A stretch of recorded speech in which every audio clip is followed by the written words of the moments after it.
Chapter 12, Superspotty, told by Chloe Garfinkel. And who remembered who Chloe is? Jalen? She was at the smart people school, right? Okay, here we go. Hypothesis. The greatest heroism can come from the last place you'd ever think to look for it.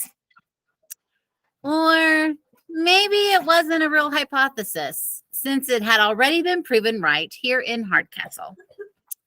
Noah Euclid had thrown himself into a runaway truck and steered it away from a fiery collision with the house in its path. No one could talk of anything else.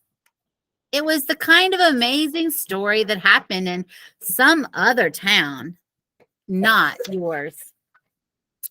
Even more amazing, the super kid who performed the miracle was one of us. Sure. The gifted students won spelling bees and science fairs and summer internships, but that happened all the time. Here was proof that we could be more than just good grades and high test scores. We weren't just the kids you'd go to when you needed homework help or someone to get that nasty virus off your laptop. We could make a difference. We could be heroes. The best part was that it was Noah. The super kid turned out to be the super gifted kid. And exactly the strengths that made him gifted, a nimble mind, an understanding of science, an ability to analyze a variety of factors and instantly decide on a course of action, had saved the day. Those strengths were our strengths. He might have been the hero, but his triumph counted for all of us. You bet we were proud of him.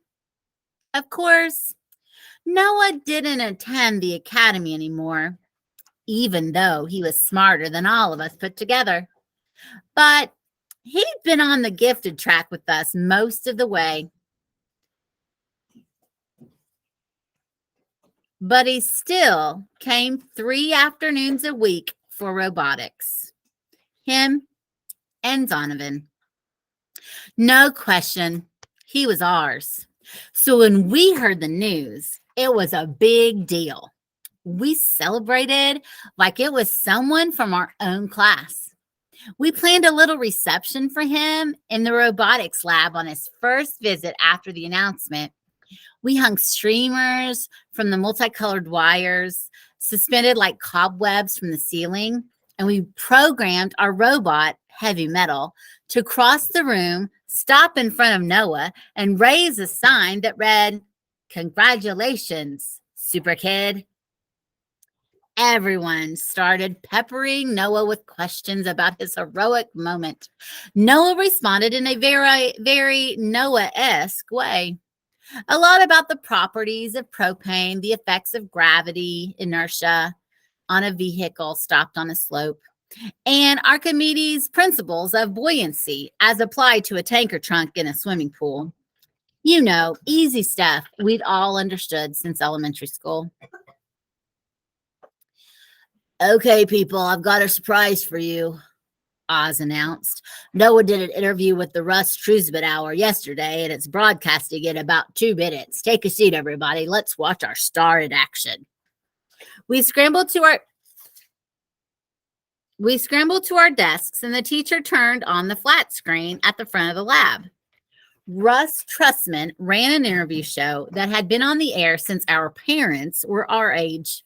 It was proof that Noah's story was spreading beyond just Hardcastle.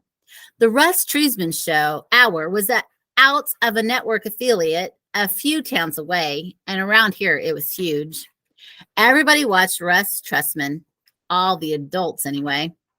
We applauded the sight of Noah sitting on the couch that had hosted so many movie stars, sport heroes, and presidential candidates. And there in the host chair was Trusman himself. The perfect teeth and the perfect tan. The store-bought nose. The perfect hair. Also, probably store-bought. Hypothesis. The more famous you are, the fewer original parts you have.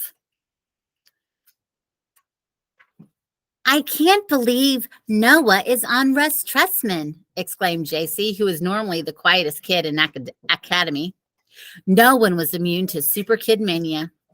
The host asked Noah pretty much the same questions we had and got pretty much the same answers. Noah seemed a little stiffer than usual, but on the whole was fairly poised. And after all, it had to be nerve-wracking to have TV cameras pointed at you. The studio audience cheered every single statement he made, even when he answered, "How old are you?" with 13 years, 2 months, 11 days, 6 hours, and 2.7 minutes. Subject to Einstein's theory of general relativity, of course. Or maybe they thought he was just kidding. The screen showed video of an enormous crane winching the propane truck out of the Mercury's pool while Noah recited the formula for determining how much lifting power was required. Surprisingly, the pool was undamaged and was ready for use as soon as the fence around it could be repaired. "How do you think that folding chair got into the water with the truck?" Tressman asked him. Noah looked startled. "Folding chair?" Tressman frowned. "Didn't you see it? It was the only thing in the pool besides the tanker." Maybe it's the Mercury's. No, I asked them. They have absolutely no idea where it came from. Well, neither do I. The host looked into the camera. "It seems we have a mystery on our hands. If any of our viewers can cast some light on where the mysterious chair came from, please call us at the studio. In a moment, we'll ask our super kid about his sky-high IQ and whether his superior intelligence helped him make the split-second decision that saved a home and probably the 4 lives inside of it." As we watched the rest of the interview, I was distracted by the peculiar look on Noah's face when Tressman asked about the chair. It set off bells inside my head. Not the chair itself. I had no explanation for that. But the whole story sounded, it was hard to say, but what it didn't sound like was Noah. How could that be, though? Hypothesis. Sometimes a gut feeling carries more weight than so-called facts. Not that Noah wasn't a good person. Of course, he'd want to help a family in danger. He might even have tried, but by the time he'd be done analyzing the situation, the fire from the explosion would have burned the house to the ground. I tried to shake the thought out of my head. Why was I obsessing over this? Finally, the hero was one of us. I needed him to be real. But the more I thought about it, the more convinced I was. The Noah I knew could never have done what he was now famous for doing. When the interview ended, we all applauded, even me. But my mind was whirling. The whole thing didn't make sense. And as a scientist, I was not a fan of things that do not make sense. Oz turned off the TV. "Congratulations, Noah, you were terrific. Now let's get some work done. Heavy Metal's pretty smart, but he's not going to program his own software." As the rest of the team gathered around the robot,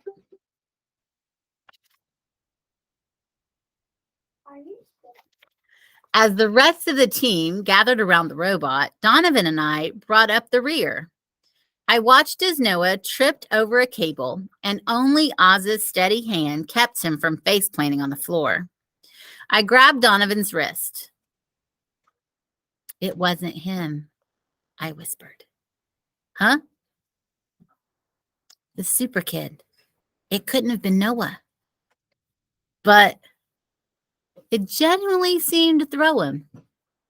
But everybody says it was him, the mayor, the police chief, even Russ Tressman. Go away. I get that, but it's just not possible. Listen, I love Noah. I would never put him down. It's not that.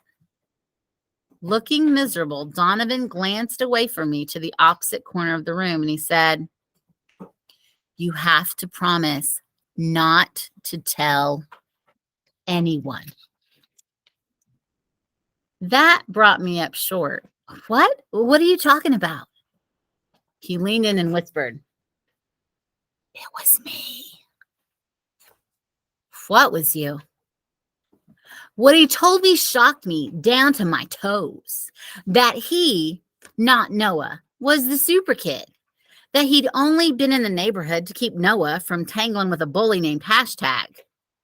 What kind of a name is Hashtag? And by some colossal, that's a pizzazz word.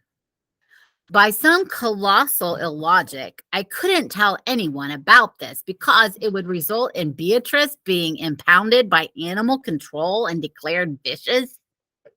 The more details he filled me in on, the nuttier it became. I glared at him. "Where do you get off making up a story like that?" "But it's true," he said. "I sort of accept it from Noah because he's, well, Noah. But you? I thought we were friends." "Look, you figured it out. It couldn't be Noah, but it had to be somebody, right?" "Not necessarily. Maybe the truck changed directions when it thumped over the curb, so it missed the house and went into the pool on its own. The simplest explanation for something is usually the correct one." The driver saw my legs sticking out of the window." Eyewitnesses can be unpredictable. When the tanker swerved, the driver assumed someone must have done it, and his mind filled in the rest. You two ought to be ashamed of yourselves. Did you and Noah cook this up to help him make a splash at Hardcastle? Of course not. If Noah wanted to be special, all he'd have to do is take an IQ test. The last thing he's looking to do is stand out. At that moment, Noah announced, "Our lacrosse team is on a winning streak because of me. I hope I can have the same effect on robotics." I shot Donovan a grimace and joined the others around heavy metal. Hey, I admired Donovan a lot. I'd been the first in the gifted program to appreciate what he had to offer. But what had made him so unique at the academy was that he brought in an outside point of view that none of the rest of us had. He wasn't gifted. He was just normal. Noah, on the other hand, was the opposite of normal. I'd worried about what would happen to him in a regular school, and now my worst fears were coming true. Once outside the academic atmosphere of the gifted program, he had started craving the thrill of popularity. And Donovan had cooked up this cockamamie scheme to give it to him. Well, maybe Donovan thought he was doing Noah a favor, but this could only end one way, with the super kid exposed as a fraud. Why was I so surprised? Donovan's time in the academy had been spent this way, always scrambling, a half step ahead of disaster. Hypothesis: a leopard never changes its spots. But this time, he was taking poor Noah along for the ride. Next chapter, chapter 13, Super Blackmail, told by two people with the same first name. Oh, I know who it is. The Daniels. Yeah. Daniel Sanderson and Daniel Nussbaum. Tune in tomorrow for Rock and Read. Oh, wow. Have a good day. This is not fun.